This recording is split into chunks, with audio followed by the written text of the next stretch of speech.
শ্ৰদ্ধাৰ ৰাইজ, আপোনালোকে যদি অকণমান উভতি চাই 2014 চনত প্ৰধানমন্ত্ৰী নৰেন্দ্ৰ মোদী ভাৰতৰ প্ৰথমবাৰৰ বাবে প্ৰধানমন্ত্ৰী হয়। তাৰ পিছত তেওঁ এবাৰ দুবাৰ তৃতীয়বাৰ প্ৰধানমন্ত্ৰী হ'ল। 2016ত অসমত বিজেপিৰ চৰকাৰ আহে আৰু আজি 2024 চনত 2025ৰ 10 মে তাৰিখে বিজেপিৰ 9টা বছৰ পূৰ্ণ হ'ব। বিজেপি অহাৰ আগতে অসমত কাৰ চৰকাৰ আছিলে? আটাইতকৈ দীঘলীয়া সময় অসমত কংগ্ৰেছৰ চৰকাৰ আছিলে। তৰুণ গগৈ ডাঙৰীয়া অসমৰ 15 বছৰ মুখ্যমন্ত্ৰী আছিলে। 15 বছৰ এটা দীঘলীয়া সময়।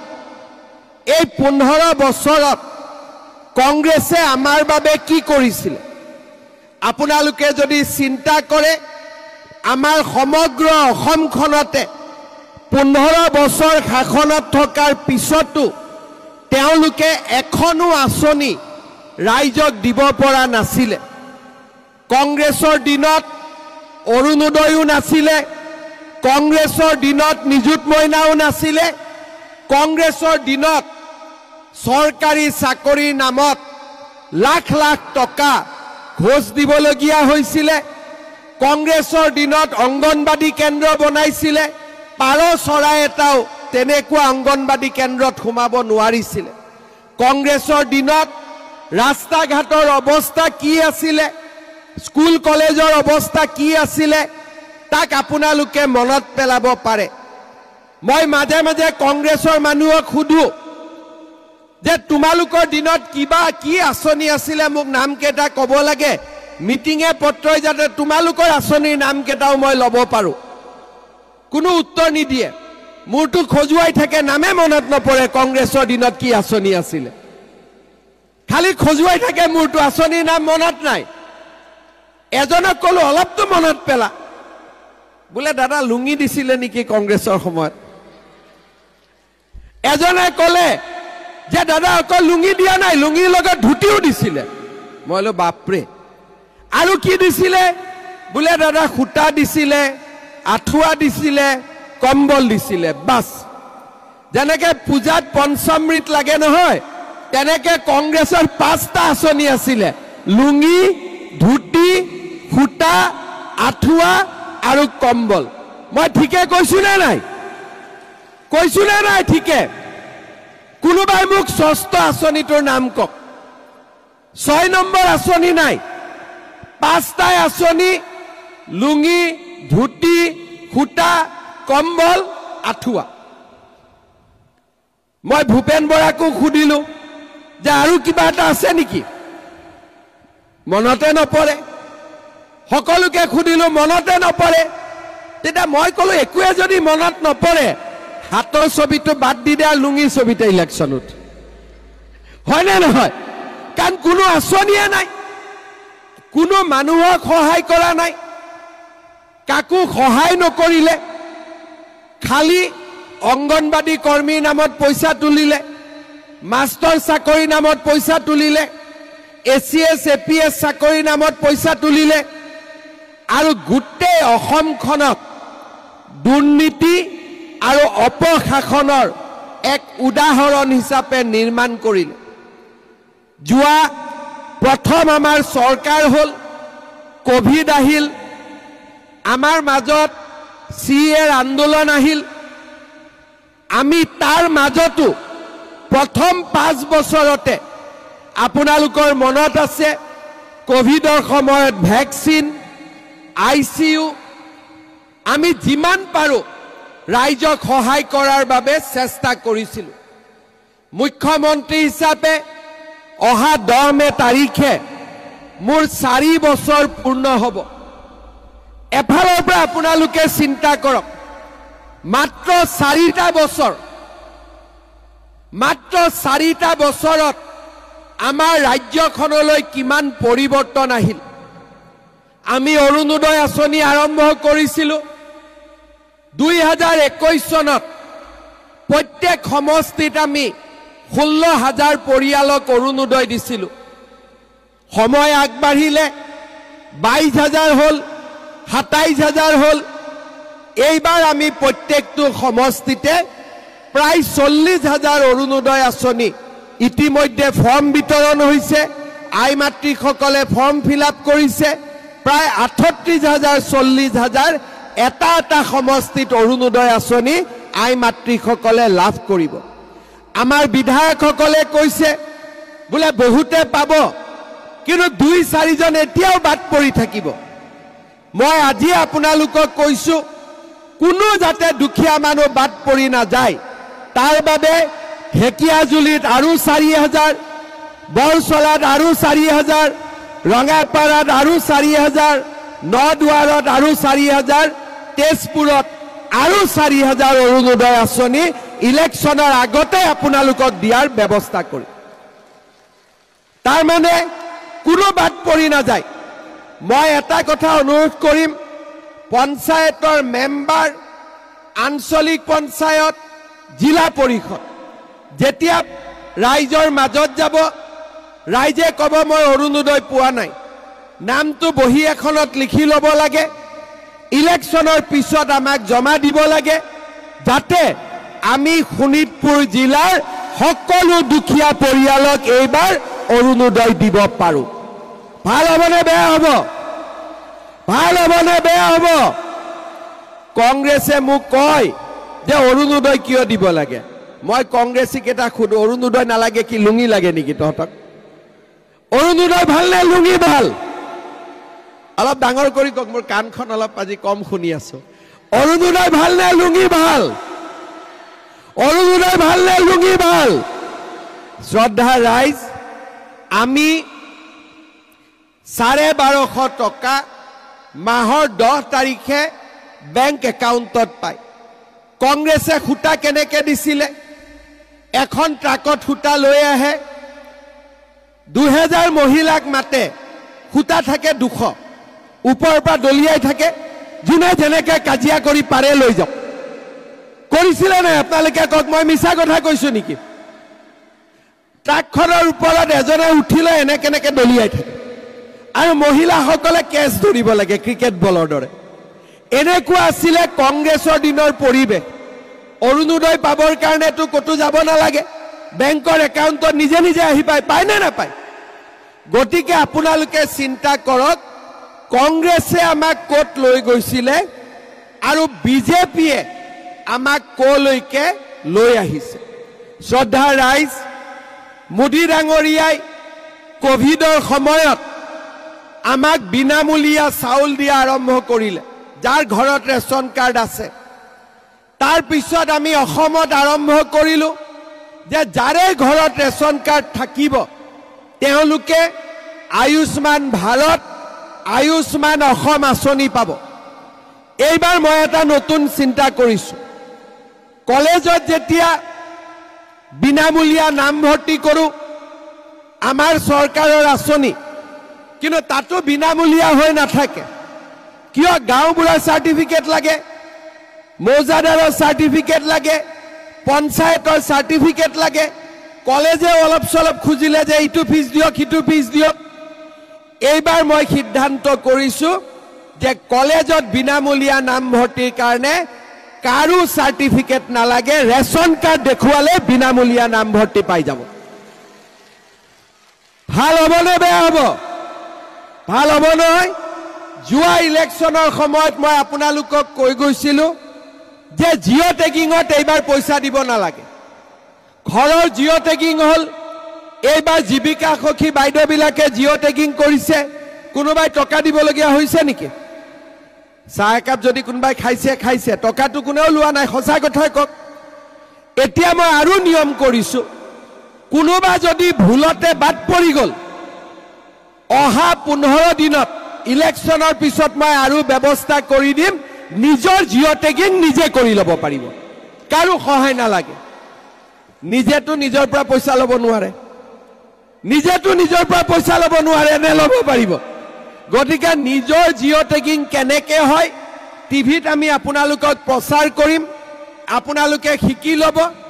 আৰু নিজৰ জিঅ' টেগিং নিজে কৰি ল'ব কাকো টকা পইচা দিয়াৰ কোনো দৰকাৰে নাথাকে আপোনালোকে চিন্তা কৰক যে বিজেপি দলে ৰাইজৰ কথা শুনে ৰাইজে য'তেই কয় ইয়াত দুৰ্নীতি হৈছে চেষ্টা কৰে যাতে আগতকৈ দুৰ্নীতি কমি কমি আহি থাকে আপোনালোকে চিন্তা কৰক আগতে অসমত দুৰ্নীতি কৰিলেও কোনো শাস্তি নাছিল যোৱা 4 বছৰত দুৰ্নীতিৰ অভিযোগত আমি 300 চৰকাৰী কৰ্মচাৰীক জেলত পঠাইছো আজিলৈকে কাকো ৰেহাই দিয়াৰ কথা নুঠে দুখীয়া মানুহক সকলোৱে যাতে ভাল কৰি শাসন কৰে এতিয়া কমিছে সম্পূৰ্ণ শেষ হোৱা নাই লাহে লাহে যুঁজি থাকিলে হিউ শেষ হৈ যাব শ্ৰদ্ধাৰ ৰাইজ ৰেচন কাৰ্ড হল চাউল পালো অৰুণোদয় পালো চিকিৎসাৰ কাৰণে বছৰত 5 লাখ কলেজৰ নামভৰ্তিও ৰেচন কাৰ্ডত বিনামূলীয়া হল এতিয়া মই কেইটামান আপোনালোকক নতুন কথা কম 1 অক্টোবৰৰ পৰা বিনামূলীয়া চাউলৰ লগতে ৰেচন কাৰ্ডত আপোনালোকক আমি কম দামত দালিও দিম চেনিও দিম আৰু নিমখো দিয়া আমি আৰম্ভ কৰিম বজাৰতকৈ দালি 30 টকা কম দাম হ'ব চেনি বজাৰতকৈ 30 টকা কম দাম হ'ব আৰু নিমখ বজাৰতকৈ 10 টকা কম দামত হ'ব এই কথাখিনি মই আজি আপোনালোকক কৈ গলো মই ধেমাজিত মিটিং কৰি আছিলো এগৰাকী আইতাই মোক ক'লে যে চাউলো দিলে দালিও দিলে নিমখো দিলে তেলো দিলে গেছৰ চিলিণ্ডাৰটো দিলে লেঠাটো মৰি যায় মই ভাবিলো যে গেছৰ চিলিণ্ডাৰৰ দাম কিমান অফিচিয়েলি 950 এজেন্সি বিলাকেও 50 টকা 60 টকা আৰু লয় এনেকে যাওঁতে যাওঁতে 1000 টকা পাৰ হৈ যায় এতিয়া মই আপোনালোকক এটাই কথা কম ইলেকশ্যনৰ পিছত মই গেছৰ চিলিণ্ডাৰৰ দাম 600 650 ভিতৰত ৰাখি দিম আপোনালোকে 600 650 গেছৰ চিলিণ্ডাৰ পাই যাব ভাল হ'ব নে বেয়া হ'ব আৰু যাৰ উজ্বলা গেছ আছে হিটো গেছ 250 টকাতে পাই যাব উজ্বলা গেছে 250 পাব আৰু যাৰ উজ্বলা গেছ নাই 650 টকা মানৰ ভিতৰত 600 650 গেছ পাই যাব তাৰ মানে আপোনালোকে চিন্তা কৰক কংগ্ৰেছৰ দিনত আছিল লুঙি আমাৰ দিনত বিনামূলীয়া চাউল কংগ্ৰেছৰ দিনত আছিল খুটা আমাৰ দিনত অৰুণোদয় কংগ্ৰেছৰ দিনত আছিলে কম্বল আমাৰ কম দামত দালি চাউল চেনি কংগ্ৰেছৰ দিনত আছিলে আঠুৱা আমাৰ দিনত পালেগৈ আপুনি কম দামত গেছ আৰু কংগ্ৰেছৰ দিনত আছিলে কম্বল আমাৰ দিনত মহিলাৰ 10000 টকা চিন্তা হৈ আছে না 10000 টকাটো কাক কাক লাগে হাত ডাঙক বাপৰে সবক লাগে এতিয়া আপোনালোকক মই জনাব খুজো যে আমি বিহালীত 1 এপ্ৰিল তাৰিখে 10000 টকাটো দিলু আমাৰ ঢেকিয়াজুলি ৰঙাপাৰা নদুৱাৰ আমাৰ বৰছলা তেজপুৰ এমএলএ সকল ইয়াত বহি আছে জুন মাহত এটা দিন ঠিক কৰিলে মই আহি আপোনালোকক 10000 টকাটো দি থৈ যাম হ'ব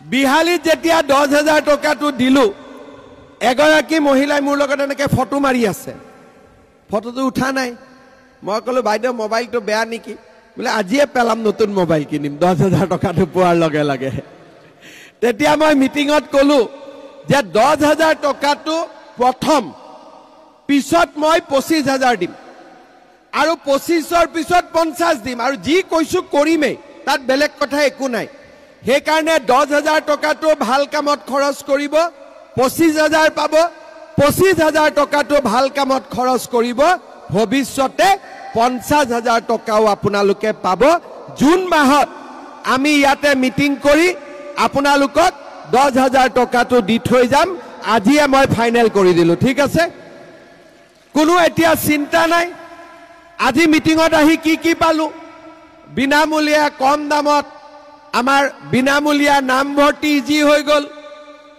আমি দালি পালো চেনি পালো নিমখ পালো গেছ পালো আৰু 10,000 টকাটো আমি পাই গলো ঠিক আছে লুঙিতকৈ ভাল নে বেয়া একদম মনৰ পৰা কওকচোন লুঙিতকৈ ভাল নে বেয়া শ্ৰদ্ধা ৰাইজ